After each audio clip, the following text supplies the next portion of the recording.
மௌத்துனா என்ன அர்த்தம் தெரியுமா? உடலில் இருக்கக்கூடிய உயிர் உடலை விட்டு வெளியே போய்விடுவது.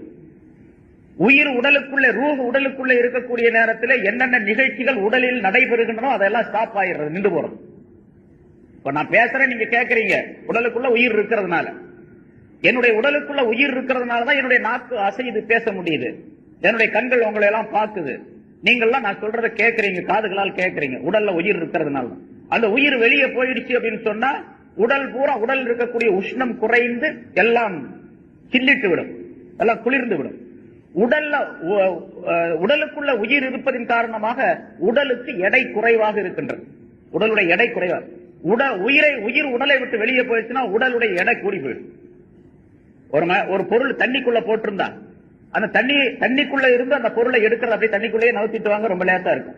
ஒரு 100 கிலோ உள்ள ஒரு மூட்டை, ஒரு கல்லு கிடக்குதுன்னு வச்சுங்க, அந்த 100 கிலோ கல்ல ஒரு சின்ன பையன் அப்படியே தள்ளிக்கிட்டே போலாம் தண்ணிக்குள்ள. தண்ணியை விட்டு வெளியே எடுத்தீங்க அப்படின்னு சொன்னா அந்த கல்லுக்கு 100 கிலோ வெயிட் இருக்கு. தண்ணிக்குள்ள அந்த 100 கிலோ வெயிட் இருக்காது, அது பாதியாக இருக்கு, அதை விட கம்மியாக கூட இருக்கும். தண்ணியுடைய அமைப்பை பொறுத்து இருக்கு. தண்ணிக்குள்ள லேசா தள்ளிக்கிட்டே போயிடலாம் அந்த பொருளை. தண்ணியை விட்டு வேலை இருக்கும் போது ரொம்ப கனமா தெரியும். அதை போல இந்த உடல் லேசாக இருக்கு, உயிர் இருக்கிறதுனால, உயிர் உள்ள இருக்கிறதுனால.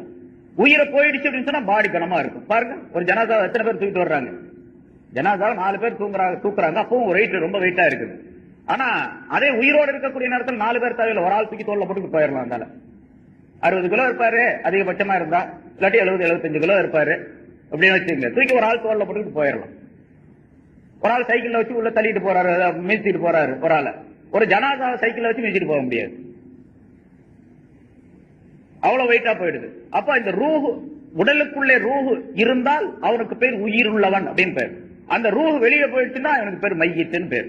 இப்ப மௌத்தை யார் சுவைச்சது? ரூஹ் சுவைத்ததா அல்லது உடல் சுவைத்ததா? மௌத் என்பது ஒரு பானம், ஒரு குடிப்பு. அப்படி அது மாதிரி அல்லாஹ் தஆலா சொல்லி, சுவைப்பது அப்படிங்கிற வார்த்தையின் மூலமாக ஒரு சாப்பிடக்கூடிய, குடிக்கக்கூடிய ஒரு பொருளை போன்று அல்லாஹ் தஆலா சொல்லி காட்டுகிறார். தாயிகத்துல் மௌத், மௌத்தை சுவைக்கக்கூடியது. அப்ப சுவைக்கக்கூடியது, சுவைக்கக்கூடிய ஒரு மனிதன், அதை சுவையை உணரக்கூடிய ஒரு மனிதன் இருக்கணும், ஒரு பொருள் இருக்கணும். மௌத் என்பது உடலுக்குள்ளே அனுப்பப்படக்கூடிய நேரத்தில் ரூஹ் வெளியாக்கப்படுகின்றது, அந்த மௌத் உடலுக்கு சேர்ந்து விடுகின்றது. அப்ப நப்ஸ் அப்படின்னு சொன்னா ரூஹ்னு அர்த்தம் தான். உடலை அந்த மௌத்தை சுவைக்கக்கூடிய ரூஹ் வெளியாக்கப்படுகின்றது. மௌத்தை சுவைக்கக்கூடிய அதே நேரத்தில் அந்த உடல் இறப்புக்குரியதாக, மௌத்துக்குரியதாக ஆக்கப்பட்டு விடுகின்றது என்ற கருத்தை அல்லாஹ் தஆலா தெரியும். இந்த ஆயத்துக்கு ஞானவான்கள் பல கருத்துக்களை சொல்லுகின்றார்கள்.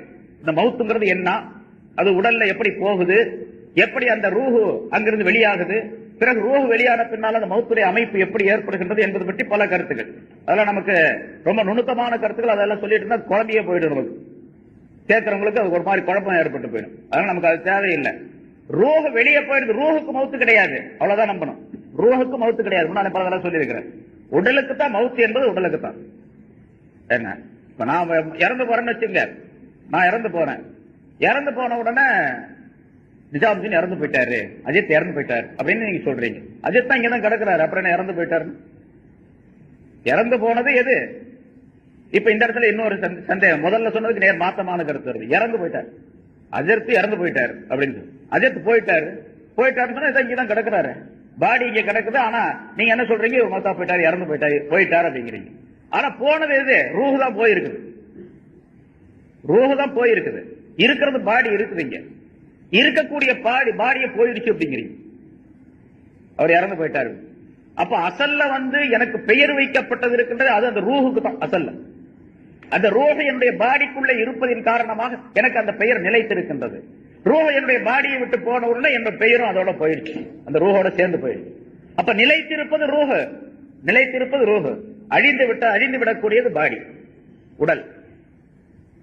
மௌத்தை சுவைக்கக்கூடிய தன்மை அந்த ரூஹுக்கு அல்லாஹ் தஆலா கொடுத்து, அந்த ரூஹை நிரந்தரமாக ஆக்கி, பாடியை அல்லாஹ் தஆலா அழிவுக்குரியதாக ஆக்கி வைத்து விடுகின்றான்.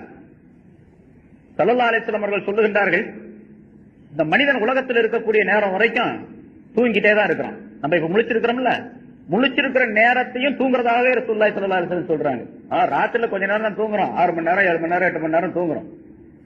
ஆனா மனிதர்கள் அனைவருமே இந்த மௌத்துடைய நிலையை உணராமல், மௌத்துக்கு பின்னால் என்ன நடக்குமோ அதை உணராமல், அந்த முன்னால் அந்த பைத்துல சொன்னதை போல, பாட்டுல சொன்னது போல, பலைத்த ஷாரி பாதல் பாபி மத்தார்.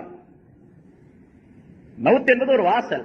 அந்த வாசலுக்கு பின்னால என்ன வீடு இருக்கின்றது, சொர்க்கம் என்ற வீடா நரகம் என்ற வீடா என்று எனக்கு தெரியவில்லையே என்று அவர் சொல்லியதை போல என்ன எங்க போய் சேர போறோம் அப்படிங்கிறது தெரியாமலேயே மனுஷன் தூங்கிட்டே இருக்காது உலகத்துல. ஸல்லல்லாஹு அலைஹி வஸல்லம் சொல்றாங்க, அன்னாசு நியாம், மனிதர்கள் அனைவரும் தூங்கிக் கொண்டு இருக்கின்றார்கள்.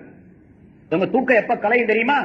பைதா மாத்து இன்தபஹு, அவங்க மௌத்தானா விழித்துக் கொள்வார்கள் அப்படிங்கிறாங்க. நம்ம இப்ப தூங்கிட்டே இருக்கிறோம், எப்ப முழிப்பு வரும்? விழிப்பு என்பது மௌத்தானா வரும் அப்படிங்கிறாங்க ஸல்லல்லாஹு அலைஹி வஸல்லம். மௌத்தான பிறகு அந்த சக்கராத்துடைய நேரத்துல தெரியும், ஆஹா தவறிட்டனே, தப்பு செய்துட்டனே அப்படின்னு சொல்லி. இப்ப நம்ம சில பேர் படிக்காம இருந்துடுறோம், பெரியவங்களான பிறகு படிக்காம இருந்துட்டுனா ரொம்ப கவலையா இருக்குது அப்படின்னு சொல்றோம்ல. கொஞ்ச நாள் இப்ப தொழுகாம இருக்கிறாரு, கடைசியில ஏதாச்சும் ஒரு சீக்கு வந்துட்டு ஆஸ்பத்திரியில் போய் படுத்துக்கிறாரு. இவ்வளவு நாளா நான் தொழுகவே இல்லை அஜித்து, என்னதான் பண்றது அப்படிங்கிறாரு. முதல்ல தொழுக வேண்டியது தானே, தொழுகாம இருந்து போட்டு பெட்ல போய் படுத்த பிறகு அப்ப நான் தொழுகலையே அப்படின்னு சொன்னா என்ன அர்த்தம்? என்ன செய்யறது? ஒன்னும் செய்ய முடியாது. அந்த பெட்லயே அப்படி மௌத்தா போனார் அப்படின்னா தொழுகாமல் இருந்ததற்குரிய குற்றம் அதேதான், அது கிடைக்கத்தான் செய்யும். அதே போல மௌத்தான பின்னால ஆஹா அப்படின்னு சொன்னா அவ்வளவுதான், அதனால ஒண்ணும் பண்ணவே முடியாது. அதை ஸல்லல்லாஹு அலைஹி வஸல்லம் சொல்லிக்காடு. அதனால உலகத்தில் இருக்கும் பொழுது மௌத்தை அதிகமாக நினைத்து பார்த்து அமல் செய்யக்கூடிய தன்மை உண்டாக்கி கொள்ள வேண்டும்.